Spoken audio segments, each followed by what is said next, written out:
Evening and welcome to our Men's Health Survivorship Series. And I'm Dr. Michael Lutz with the Michigan Men's Health Foundation. And this is going to be a great night and a great topic. And we have some great guests, and we will be getting to that in just a moment.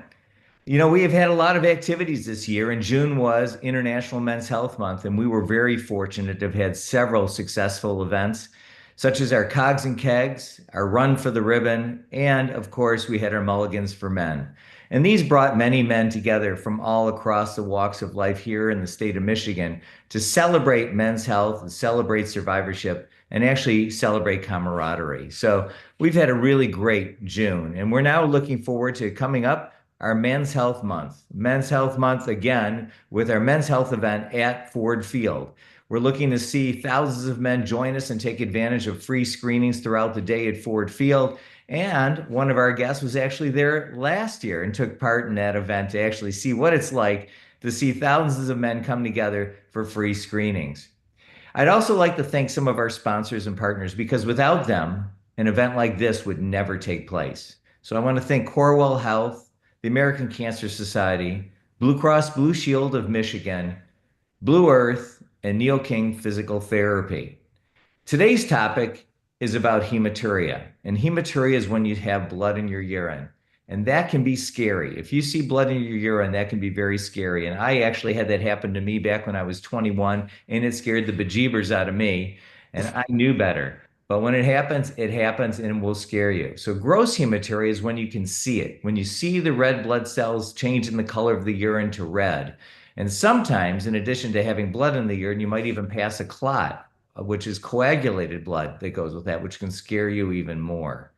Microscopic hematuria is when you can't see the blood in the urine with the naked eye because the amount is so small, you have to use a microscope or a tool that we use in urology called a dipstick, that is an actual chemical device that actually can measure how much blood is in the urine that is not visible to the naked eye. There are obviously many causes for blood in the urine, such as a urinary tract infection, exercise, kidney disease, kidney or bladder stones, or unfortunately, potentially a cancer in the urinary tract itself. Now, it's not that rare. Believe it or not, up to 30% of people will be affected by having blood in their urine at some time during their stage of life. And importantly, for urologists, about 20% of the visits that we would see patients for is for blood in the urine. And so that's why it's very natural for someone, when they do have blood in the urine, to seek out care with a urologist for further attention. So today we're going to explain who needs evaluation and what are some of the tests to consider. And doing them in the right order is really the key. And so let's talk about our guests who've been waiting so patiently for me to be quiet. Our first guest is Dr. Jay Javeri. He's a senior medical director at Pacific Edge and the former medical director at Bayer Oncology. He's a medical director, he's a medical doctor and has a master in public health, and he's also a fellow urologist. Jay, thanks for being here. You want to tell us a little bit about your medical background and where you trained? Absolutely. Thank you, Dr. Lutz, and thank you so much for hosting this beautiful program. Before I get to my training, I'll also give a shout out to last year's uh, event that you had at Ford Field. Thousands of men getting together and being able to understand what the different health conditions are that affect them, as well as ability for them to take control over their own healthcare. It was an amazing thing to see, and I'd congratulate you on that first. So a little bit about me. So I did my residency training in general surgery at New York Medical College. I did some fellowships at Weill Cornell Medical College in prostate cancer research outcomes and men's health at Maimonides Medical Center when I did my master's in public health at Downstate Medical College. I got my residency at the University of California, Irvine, and was in urology there, and also did a clinical fellowship at the Vadikudi Urology Institute at the Henry Ford Health Systems in Detroit, Michigan. So I was in clinical practice for about 10 years total and then transitioned over to industry where I've since been functioning in medical affairs, clinical development, launch excellence, and I've had the good fortune to work on several different products that have changed lives for so many different patients, including darolutamide, most recently radium-223, as well as now at Pacific Edge, we're leading the way in urinary biomarker testing, where I'm the senior medical director. And also I've worked on lenvatinib and the pembrolizumab combinations earlier. So very fortunate to be in industry for now 10 years and really happy to be here today to discuss the new guidelines as well as application to our practices. And we even actually met before when you were fairing pharmaceuticals for a pharmaceutical drug called Nocturna to improve nighttime urinary frequency. And that was kind of how we met. And it's been great. And I've really appreciated our friendship. I can't believe you remember that, and I'm so happy to be here. Thank you, Dr. Lutz. So moving on, we also have Dr. Aaron Weinberg with us, who I just met before this, and you can tell he's just a warm, kind, friendly guy who happens to be smart. And so he's a urologist at Chesapeake Urology, and he specializes in male sexual dysfunction and reconstructive urology. So, Aaron, I'd love to have you kind of share with us a little bit about your history, your background, and some of your training. Sure. In my training at Columbia, and you in men's health down in peak urology, um, where I just uh, uh, patients of the Baltimore area. So we're having a little difficulty hearing you. You're a little bit frozen there, so there may be an Oh, issue with your sorry. connection. Okay, good.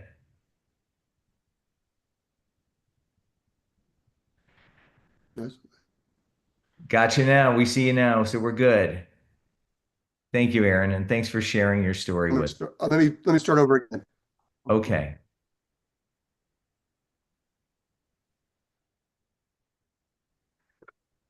Well, I think what we'll do is we'll move on. Maybe Aaron, you'll have to reconnect and join us again, and we'll move on here a little bit. How's that sound? Are you with? Okay. Yeah. So let's start out a little bit with Dr. Javeri. Let's talk a little bit about risk factors because risk factors are one of the keys in deciding like how you do your diagnostic testing. So tell me about what you think some of the risk factors are for people with who present with hematuria. So that's a great question, Dr. Lutz. And of course, there's several different risk factors that we'd like to evaluate. Some of the ones that cannot be controlled include gender and age, but there are several controllable risk factors that include smoking, as well as toxic chemical exposures.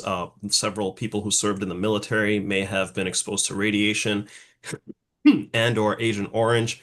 And if they've been to Iraq or deployed in the Middle East, they could have been exposed to the burning fires and the oil fires, things of this nature. All of those could be considered risk factors for bladder cancer.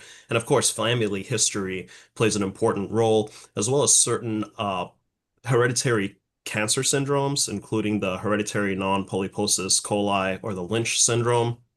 Those patients have increased risk of urothelial cancer.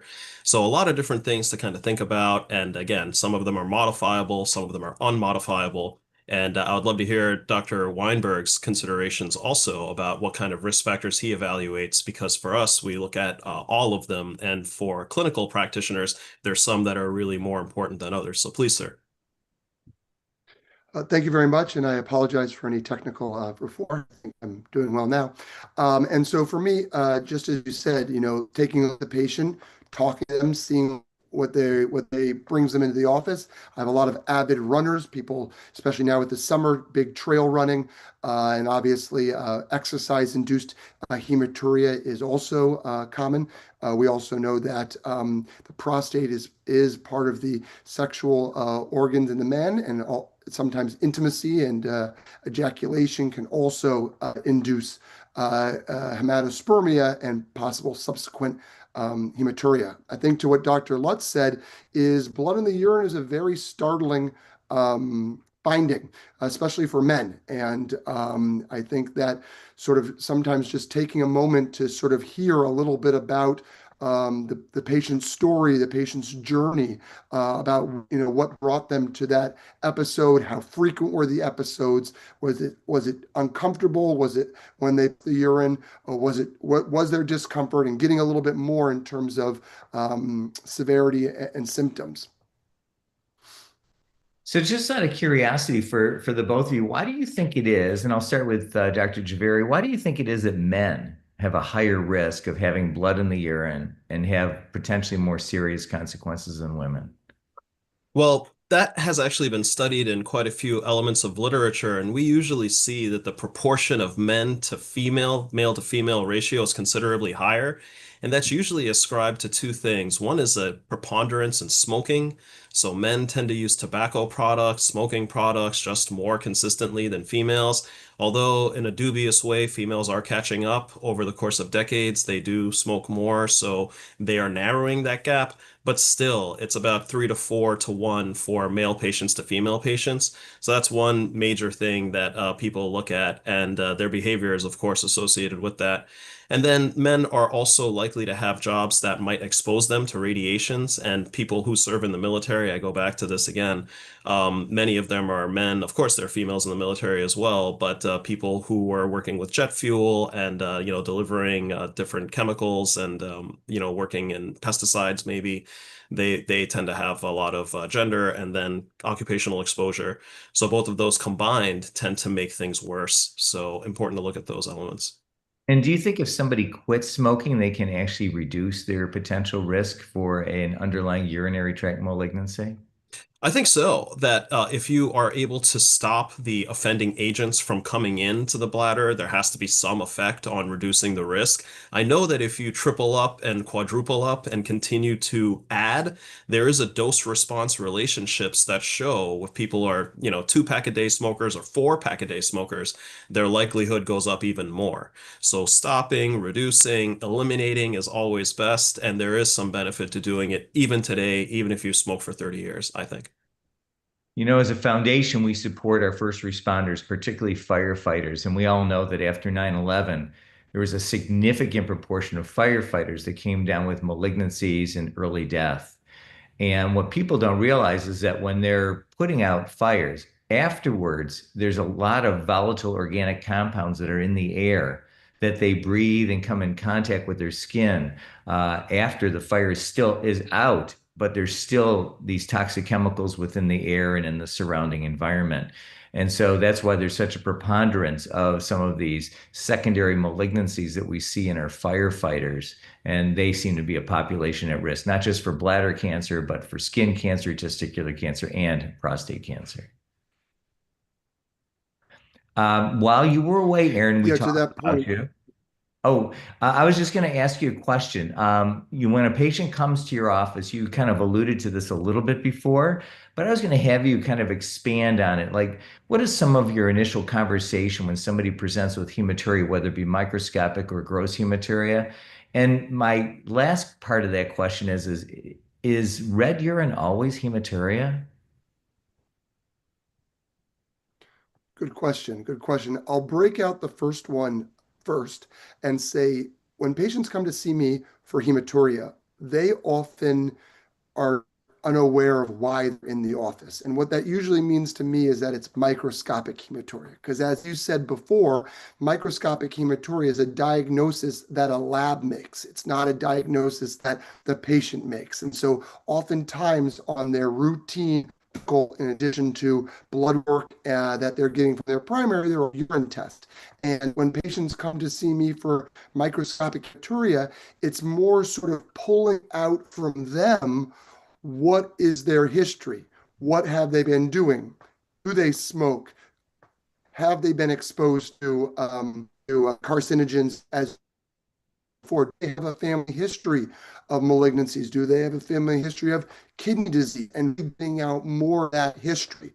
Once we get out more of that history, it's having a conversation with them about what the next steps are because they are understandably nervous. This is something that they have not been told before. Oftentimes, they come to the office and they're sitting there waiting for the doctor to tell them everything's going to be okay or this is what's going on. Where unfortunately, in that first initial conversation, I don't know. I don't know anything more the data that they're bringing. And so talking to them about what those next steps are, talking to them about imaging tests that we can do, talking to them about repeating urine testing. The urologic guidelines that we use are never a single lab test check mark. It's evaluate, repeat, reevaluate, and it's bringing them to an understanding of what the next steps are. Because I really feel that patients are coming having this be like a kidney function test or a hemoglobin A1C diabetes test, where they're used to saying, okay, is my level normal or not? And if not, what do I do as the patient to make it better? Where oftentimes it's an additional evaluation before we can come to the patient and say, this is what we need to do. Aside from obviously talking about reducing their own risk factors like cutting smoking and things like that for their general health. It's building the next steps in the evaluation, which is obviously different, I think, than the gross hematuria, where the patients come in saying, this is what happened to me. This is why I'm nervous. This is why I went to the emergency room. This is what they did to me. Sorry, this is what they did for me. Here's the testing I have. Help me to understand that. So I think it already starts off the difference in microscopic versus gross hematuria. Great. And about red urine? And then to right, and then to your statement about red urine, I mean, I've always lived by the comment, when you hear hoofbeats, think horses, not zebras. As I always tell my kids and my friends, textbooks were made for the zebras, though they're there to see the horses. The reality is, yes, there are other ciliary conditions that can obviously change the color of urination. Sometimes even supplements that patients take, be it even vitamins, can change the color of the urine, and that's part of the intake that the practitioner, that the urologist and the team needs to do to understand, with that gross hematuria. But in the microscopic hematuria, they don't know. They're coming to learn more about that. And I'm glad before you mentioned a little bit about joggers hematuria, because I've been an avid runner almost my whole life since I was 21. And although I've never experienced it personally, I do know several friends of mine who've had joggers hematuria. And it does increase proportionally with the amount of running you do. And it's usually associated with over 10K of running versus running shorter distances. But I've always told men who get that, because it seems more common in men than women, but you'll have to correct me if I'm wrong on that. And I always thought it was because they empty their bladder before they run. Their bladder's empty, and the back wall of the bladder ballots against the prostate and starts hitting the lining of the prostate and causes the prostate to bruise. I was told that's one of the causes, and I think one of the other causes is actually leakage from the kidneys. But either one of you can actually help answer that one for me. I've actually never thought about the pathophysiology. I think your first option of the empty bladder. I know when I used to run cross country, the first thing we would do is get out on the hills. So I could definitely see with the empty bladder, that. Yeah, I've told a lot of guys, if you're going to go running, empty your bladder 30 minutes before you run, not right before you run, and then you'll be good. From my understanding of it, it also has to do with the amount of stress that's going through the kidney filtration mechanism, as once you have high volumes of lactic acidosis, and then you have some areas of muscle tissue actually breaking down, some of those red blood cells can't get filtered out through the kidneys when they're being under so much strenuous nature of running. And those are the ones that escape into the urine and then come out in the runners or the joggers microscopic hematuria because of this repetitive chronic trauma. And one of the things that I heard about and read about, but it's always hard to figure it out exactly because there's so many things it could be. Like Dr. Lutz said, it could be the bladder hitting the prostate. It could be this musculoskeletal explanation that I gave with the RBC seeping through the filtration mechanism, or a combination of all of them. Yeah, we actually had a urology resident who was doing a Tough Mudder and got exceptionally dehydrated, and he developed rhabdomyolysis, and he shut his kidneys down. He did have blood in his urine, but that was about all he had when his kidneys shut down. He ended up on dialysis for several weeks. Oh, very dangerous. And Dr. Lutz brings up an important condition that all of you should be aware of when you exercise too much.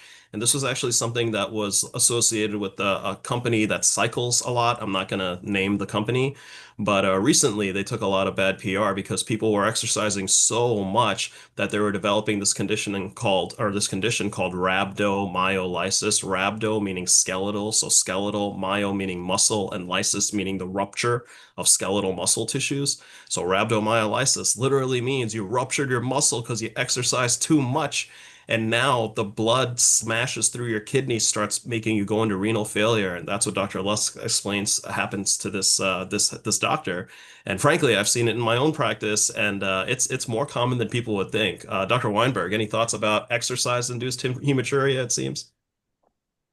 Yeah, no, I think as residents and working in academic medical centers, you obviously see with regard to unfortunate trauma cases where the body is just trying to process everything that's going on. But I think Dr. Lutz brings up a great point that in the community we see this also more with these real high mileage runners and unfortunately non-trail runners. So the guys that are running on cement or paved areas where it doesn't have Mhm. that internal cushion of just the soil or the trail that really can just be that repetitive injury to the leg muscles. And just at the end of the day is the only filtration for that, or the majority filtration for that, is the kidneys. And so without hydration or with additional heat in the summer, it's unfortunately a setup for that. So while as much as we talk about the lactic acid buildup and how you prevent that, the truth is the hydration throughout and sort of keeping the body at a regular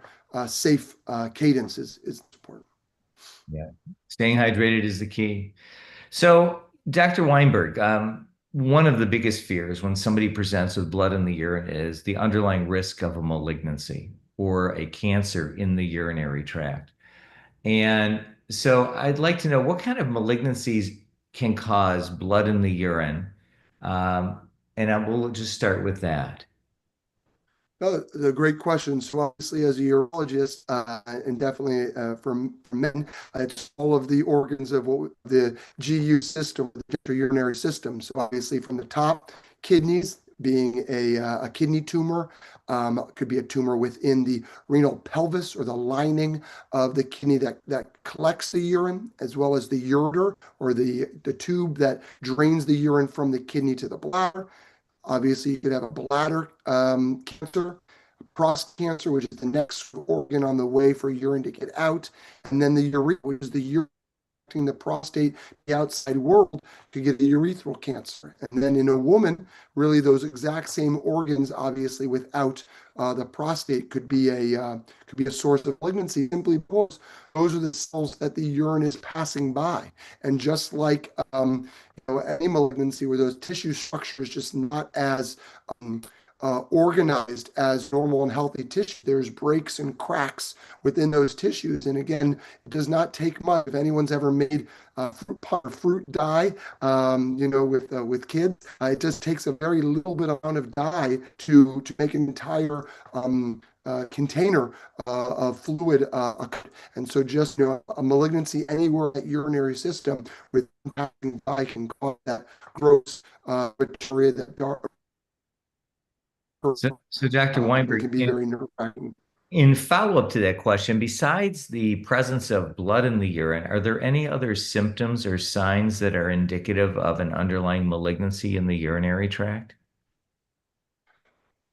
So, I mean, again, the concept of pain is always a difficult sign, but patients that have a specific, pain or discomfort in a certain area, followed by hematuria, obviously brings up the question of malignancy. However, that can also be connected to a stone in the urinary system, be difficult. So, in my mind, really, gross hematuria is pretty much the driving factor when I think about malignancy. And would you think there's any specific risk factors to some of these specific malignancies within the urinary tract? So I think as we've spoken about before, obviously smoking and environmental exposures lead to different cancer risks within the urinary system, specifically bladder being the highest, but obviously kidney cancer also has a connection. And then there are certain ages. As men get older, the risk of prostate cancer becomes more common. Oh, Oh, that's okay. He will be back, I'm certain. So, Dr. Javeri, I remember one of my favorite statistics was when you're thinking about a urinary tract malignancy, it's typically 50 bladder tumors to 3 renal pelvic tumors to 1 ureteral tumor. oh wow. To give an idea of the prevalence of how high the prevalence of bladder cancer is. Um, in your practice, when you were seeing patients and now when you've done the amount of research you have in public health, um, is there something that you think of when you see a patient presenting and you start thinking like, what's the best way to elucidate where this thing is coming from? Well, Dr. Lutz, you bring up a very important question because the first time a patient has blood in their urine, no one knows where it's coming from. So the urologist has to be a bit of a detective to figure that out. So the first thing and the most important thing to remember is that blood in the urine can be caused by up to 25 different conditions. High blood pressure, diabetes, infections, kidney stones, bladder diverticula, prostate cancer, kidney cancer. All of these things cause blood in the urine.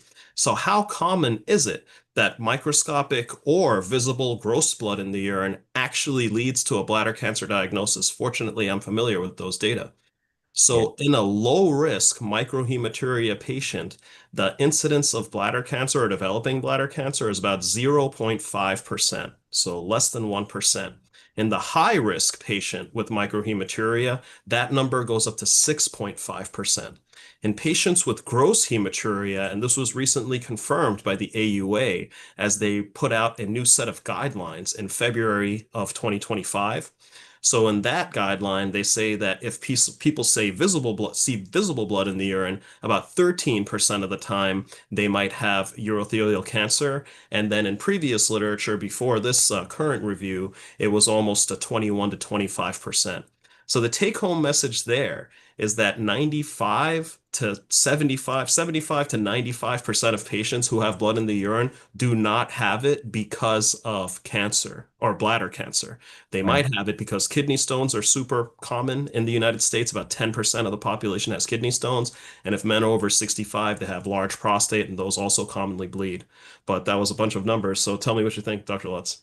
Well, let's talk a little bit further about those AUA guidelines that were just renovated in 2025. First of all, why did they need to? I mean, why did they need to release guidelines? I mean, it should have been evident that all urologists are going to practice the same way and do the same tests and do the same problem solving. But there had to be guidelines. And why did they feel this urge to create guidelines? Why was this necessary? Well, sir, I believe that their continuous process improvement drove them to understand that overdiagnosis and overtreatment in malignancy now is actually becoming more of a problem than it used to be 15 and 20 years ago. At that time, we were trying to focus on never missing a single patient. But frankly, over the course of years, imaging has become better. The tools that we use for cystoscopy, including the camera visualization, those are better. Pathology equipment is better. Lots of things are better now. So now we're trying to make sure we're not overdiagnosing or doing too many procedures or being too invasive with patients and still finding out the patients that we need to risk stratify. So basically, whoever's high risk, they get more stuff, like more treatment, more imaging, more surgeries because they need it. And whoever's low risk, we want to keep them out of the practices because there are not going to be too many more urologists. There's a urology shortage ongoing in the United States. Only about 300 urologists are minted every year. So it's not a profession with a lot of people in it. And then the aging population in the United States continues to rise year over year. So all of these factors together are going to make a urologist's time a lot more valuable and stratifying their patients between high risk patients who are likely to have these cancers and low risk patients who are unlikely to have these cancers is going to be really important for clinical workflow. And why are the guidelines different from men and women? Well, it has to do a lot with their biology as well as the risk factors. And age has one of the things that was recently revisited by the AUA guidelines, and they changed the risk parameter. It used to be less than 50 years. Now it's less than 60 years as a risk factor for women.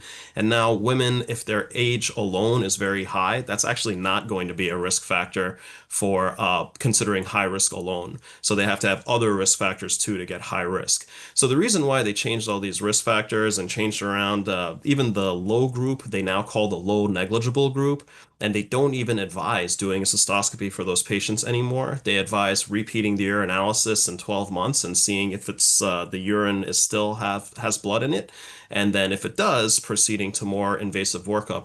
So in a sentence, they wanted to try to stop all the invasive workups and reduce the number of unnecessary procedures for patients, and they wanted to find better ways to stratify them to do so.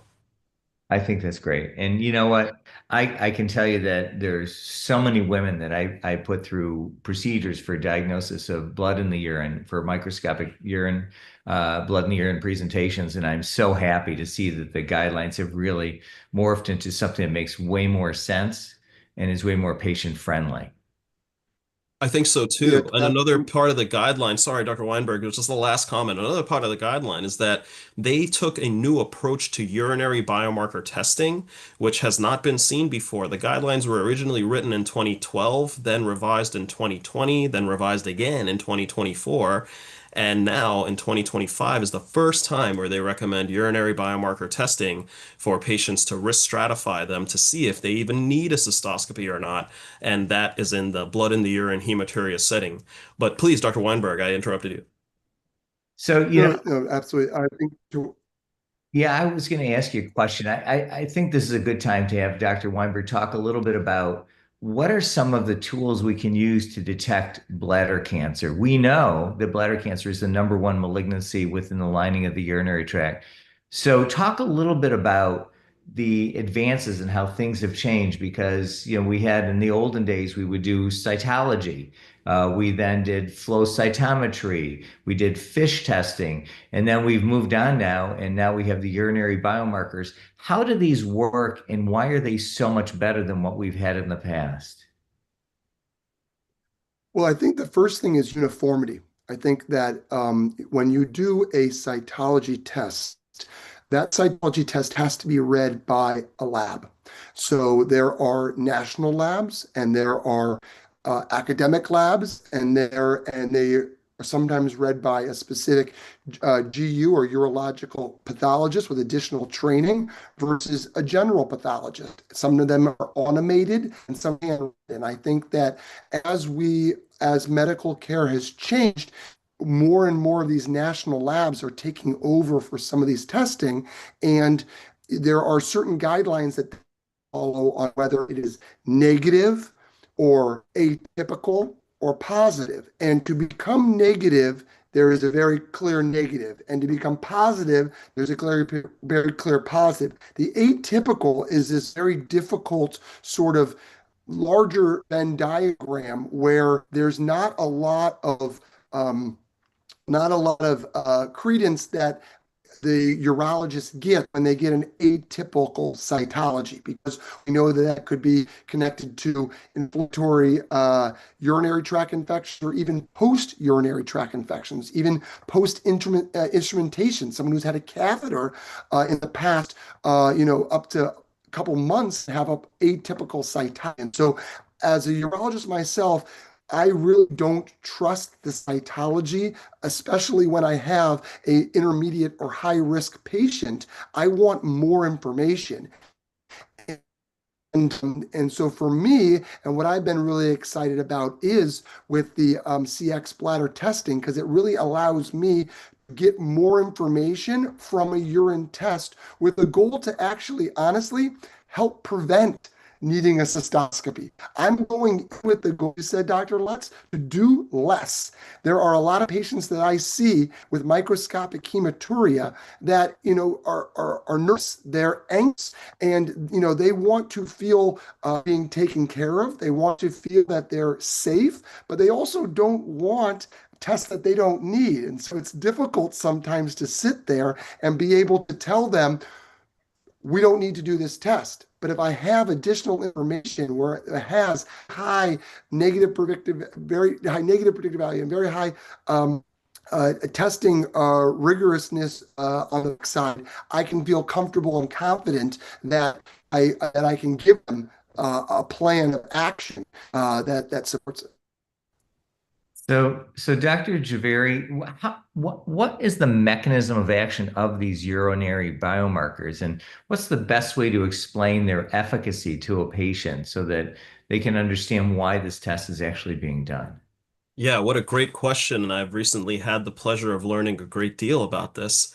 So essentially, what urinary biomarker testing is evaluating is urinary genomic transcriptomic signatures, which means that there are proteins or other debris that cancer cells leave behind within the urine. Our tests are able to figure out the mRNA or the messenger RNA behind four of the specific genes that we know are implicated to cause bladder cancer, because there are dozens of papers that talk about when you see these specific genes, we know the bladder cancer can grow, spread, and get out of the bladder and do all these horrible things to patients. So what specific genes are we evaluating? That's the next question. So we look at the homeobox A13, the cyclin-dependent kinase 1 and 2, the midkine 1 and 2 protein, as well as the insulin-like growth factor binding protein 5, and of course the chemokine X motif C chemokine receptor, which is the CXCR2 protein. The first four are implicated directly in bladder cancer growth and development and carcinogenesis and progression. And the last one, the chemokine receptor, is the one that's associated with inflammation. So we take all this mRNA information and plug it into a mathematical algorithm, multi-analyte algorithm, which includes four clinical factors from patients. And those are something that I call the GASH questionnaire, and it refers to the risk factors that they might have. So the GASH questionnaire is gender, age, smoking status, and hematuria status. So between the five urinary markers and the four clinical parameters, we put that into our computer analytical model, and it gives us a score. If your score is greater than 4, you're considered a high risk patient, and you definitely need to do that cystoscopy procedure, because we see some of those bad guys in the urine that I talked about before that are making us nervous. If your score is less than 4, with a 98 or 99% negative predictive value, we can tell you that this is definitely not cancer. So that's what the AUA was most interested in, negative predictive value, which means when the test says it's negative, you definitely don't have cancer, so we don't have to keep wasting our time with you, and we could go find patients who are really, really sick. Does that make sense, Dr. Lutz? Yeah, there's no question that the most important test result that we can ever give a patient is the negative predictive value. And if it's 90% or greater, you really have hit the holy grail. And being at 98% negative predictive value gives a patient an incredible sense of reassurance that there's a 98% chance they don't have an underlying malignancy in the urinary tract. And I think that's really all patients and their treating physicians want, is to be able to give them that sense of reassurance, and to do it with a non-invasive test, just purely a urine-based test without putting an instrument inside a patient or ordering a dye-induced study, is a huge thing, is a huge And advantage. And the flip side of that, Dr. Lutz, is that the patients who do come back as high risk, we have seen in large scale studies that they do go on to have more procedures, more imaging, and require more surgeries, which makes sense because it forces you to bring back the high risk patients and lets you go of the low risk patients, which is what we talked about in the beginning. Why was the AUA doing this? Because they had recognized that now we swung the pendulum too far. We overcorrected. Now, maybe we are overtreating and overdiagnosing, just like we talked about in prostate for the last 15 years. Now it's even coming to bladder. So patients, when they're diagnosed with a bladder cancer, since that's the most prevalent form of a urinary tract malignancy, they need to be followed for life.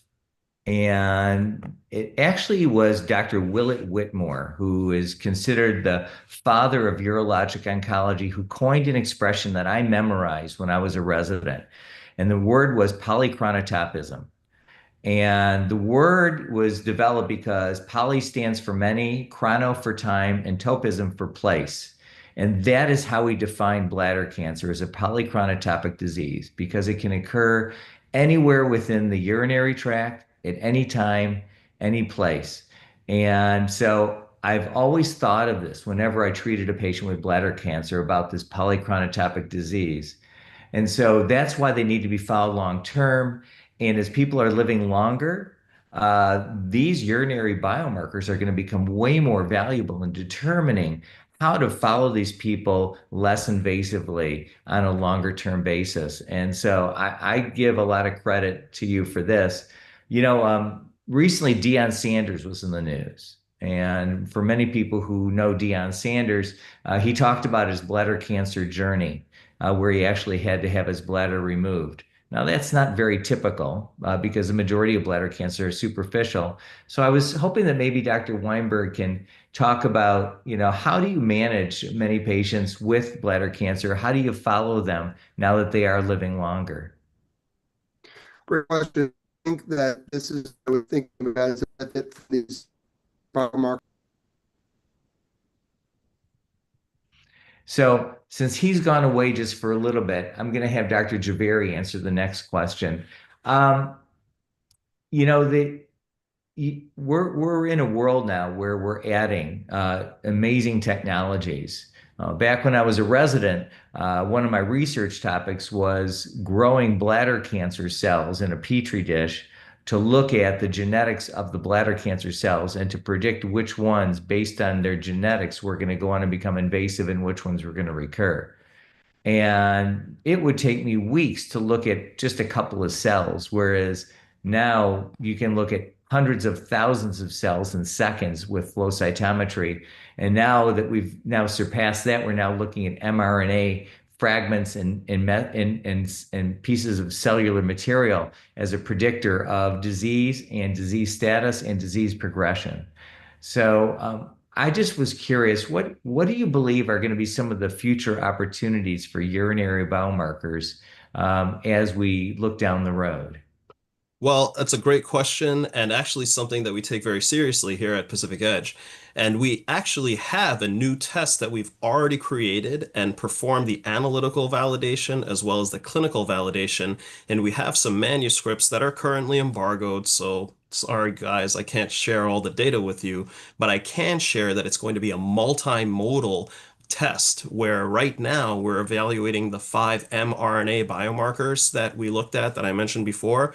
Now we're going to include 2 DNA biomarkers. And these are going to be, because this is public knowledge, this has been published extensively by Yair Lotan's group in urologic oncology journals. So this is the FGFR3, which is the fibroblast growth factor receptor 3 gene. There are single nucleotide polymorphisms from that we're going to include in our next test. And then we also have the TERT family, which is the telomerase reductase transferase family of genes.